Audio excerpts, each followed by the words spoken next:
Hello, World History class, and welcome to Unit 10, Part 3, Revolutions in Russia. The picture that you see there is the people, and they are celebrating Vladimir Lenin, the guy who freed them, or enslaved them, from the control of the Russian czars and created a communist state. A little bit of background on the czars, going all the way back in time. The Russians had been controlled absolutely by an all-powerful czar. As we get to the more modern period of time in the 1880s, 1890s, 1900s, and so on, we had Alexander III and Nicholas II as consecutive czars of Russia, who turned Russia into a real police state. In other words, they let the peasants, that were most of the people of Russia, gave them very little power or freedom, and kept very tight control over the people of Russia. Starting around the 1880s, 1890s, Russia started to rapidly industrialize, but as you know from the lecture on World War I, they really had a hard time catching up to or being as modern or as industrial as most of the other states in Europe at this point in time. And when they do industrialize, well, that sounds like a good thing. They become more militarily powerful and create the cannon and machine guns and guns and so on that other states have. Industrialization also caused issues with poor working conditions. It's like the beginning of the Industrial Revolution in Britain, and urbanization and stuff happens at this point in time in Russia. So poor working conditions and very low wages, just like what we had happening earlier in Britain, and then also child labor, and that basically those terrible working conditions and low wages and child labor really don't go away until the overthrow of the czars and the communism. As soon as industrialization started to take place in Russia, you had people who reacted against it by adopting the ideas of Karl Marx.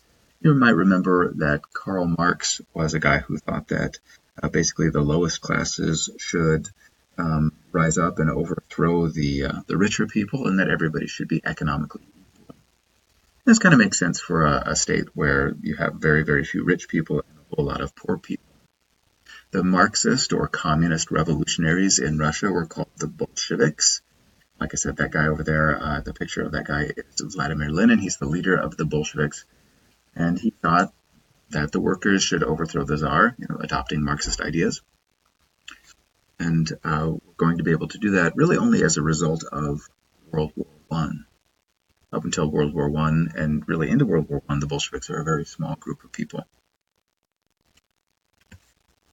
Well, going back to 1904-1905, you might remember that the Japanese beat up on the Russians in the Russo-Japanese War, and there was a group of protesters around that period of time who were protesting the war, and they came to bring a petition to the Tsar at his Winter Palace, asking for better working conditions and also an end to the war. And they were violently suppressed. They were basically shot at by a bunch of guards surrounding the palace. And this caused a move then from absolute control by the Tsar to a more constitutional control, or a constitutional monarchy. And that's the constitutional monarchy that existed at the beginning of World War I, when Russia joins with Serbia, and then France joins with Russia, and you had the two different sides fighting in World War I. And as I mentioned before, the Russians really lose from the first day of the war all the way until the period of time when they're jumping out of the war. The losses are really quite extreme. Millions of men are crippled or killed or captured, and all of the food shortages caused by the millions of men on the battlefield and not working to grow crops or anything like that back at home, led to soldiers mutinying at the front and simply taking their rifles and going home. And this also led to riots in the city. City workers or factory workers were really quite tired of working really, really long hours to support the war. And so everyone really, 1917 or so, was interested in ending the war. Almost everyone was interested in ending the war and getting a new kind of government established.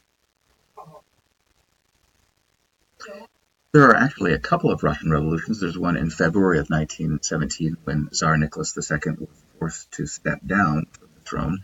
He had led the armies during the war and had done a terrible job before suffering, and so they forced him to quit. And he was replaced by a provisional government, or a temporary government, that gave land to, that was supposed to give land to the peasants and or get Russia out of the war. That's what the people wanted. But it didn't do either of those things, which meant that even more soldiers simply walked off the battlefield, and it was really hard for the provisional government to keep the war continuing. The Bolsheviks then, realizing how unpopular the provisional government was, decided in October-November of 1917 to simply seize power and force communism upon the people of Russia. I say force communism, you can see it one of two ways. Either forcing it, or people were really suffering by actually welcoming communism at first.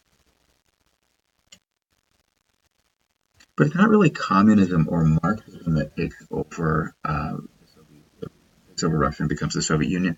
It's really an offshoot of that, or a variation of that, called Marxism. And Marxism believed that the proletariat, or the working class, would not, it says that they would, but would not rise up and revolt on its own. And so Lenin thought that the proletariat, or the working class, needed a group of educated leaders like himself to guide the way, or to be their leader. He still believes in a violent revolution, that is to say, to overthrow the rich people, overthrow the property classes. But once again, led by a small group of people, led by a Lenin. It suggests, unfortunately, that there's going to be a kind of dictatorship, if you think about it, because it's not the people, everybody, 90% rising up against the 10%. It's 90% rising up against the 10%, led by 1% of the 90%, and that 1% that could establish a dictatorship and exploit everybody. And the 99%, that's kind of what happens. You see that when the Bolsheviks take over in Russia, they do get out of World War I, and that makes people happy at first. Unfortunately, though, they basically kind of surrendered to the Germans, about a third of Russian land and about a quarter of Russia's population to the Germans, and that wasn't very popular at all. And of course, a lot of people didn't want to be Marxist, Communist, Leninist, whatever you want to call it. They didn't like the idea of having their property taken away. And so people who opposed the Bolsheviks or opposed the Communists went to war against them. And so you had a Red Army, Communist or Leninist or Bolshevik, whatever army you want to call it, versus a white army. And white armies were anybody and everybody who hated the Bolsheviks. So it would be, landowners or factory owners or religious people, because Marxism says that religion is nonsense. And, so you had, for about the next 3 years, 1919 through about 1921, you had a civil war that it's kind of like World War I all over again, or a continuation of World War I, where people on both sides are being killed, and starvation is going on, and really all kinds of terrible things are happening. Finally, around 1921, the Civil War ended, and the Red Army, or the Communists, were successful, and Lenin restored order in the new Soviet Union. He decided to veer away from communism economically and create a new economic policy that let the farmers or the peasants sell their crops on local markets, which is essentially kind of capitalism, while keeping heavy industry and factories and so on in the hands of the state. So that truly is communism.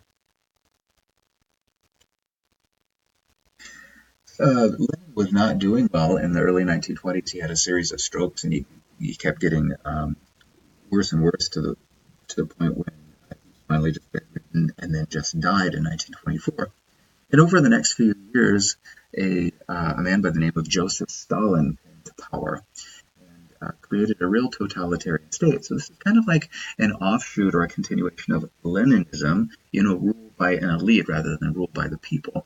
But Stalin was really, almost kind of insane in the way that he wanted to keep power. And so he arrested or killed thousands or hundreds of thousands of enemies and dissidents. Dissidents are people who oppose his rule, or oppose the communist state. He had millions of people arrested and sent to prison camps called gulags.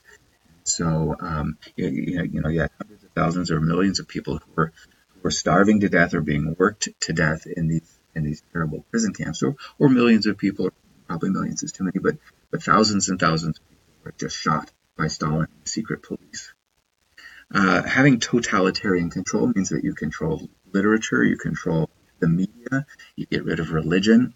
You want to, as a totalitarian dictator, you want to be able to control the people completely, and so you have to do that kind of thing. He also moved towards a more communistic or Marxist economic system by making all the economic decisions through the government and not having any kind of real private property. He also decided that workers or that farmers would work better if they just put all of their resources together, if they pooled their animals and their land and worked together on that land. He thought that they would be incredibly productive. That doesn't really work out. It's kind of like group work in school where you had some slackers and you had some people who were doing all the work. The people who were doing all the work were mad at the slackers, and they kind of had quite a bit of struggle and strife because of that. There were, though, a huge number of factories that were built under Stalin, and the USSR, the Union of Soviet Socialist Republics, or the Soviet Union, does really become quite industrialized. Millions and millions of factory workers under Stalin, but really at the cost of a lot of misery and the kind of conditions that you had at the very beginning of British industrialization, way back when in the 1800s. Here are some key traits of totalitarianism. So the Soviet Union is a totalitarian state, and we also have Nazi Germany as being a totalitarian state. We'll talk about that later. And then probably modern China under Mao, their dictator, was also a totalitarian state. You can see that there is an ideology, there's state control of individuals, there are all kinds of terrible methods of enforcement of totalitarianism using modern technology. And much of society is controlled by the state, really everything. And you get a kind of dictatorial one-party rule, and oftentimes there's a dynamic leader or a dictator. So all of those things together can be considered totalitarianism. And as I said, the Nazis and the communists, both in the Soviet Union and also in Red China are coming. So I hope that you enjoyed this lecture, and if you have any questions, please ask. Thanks.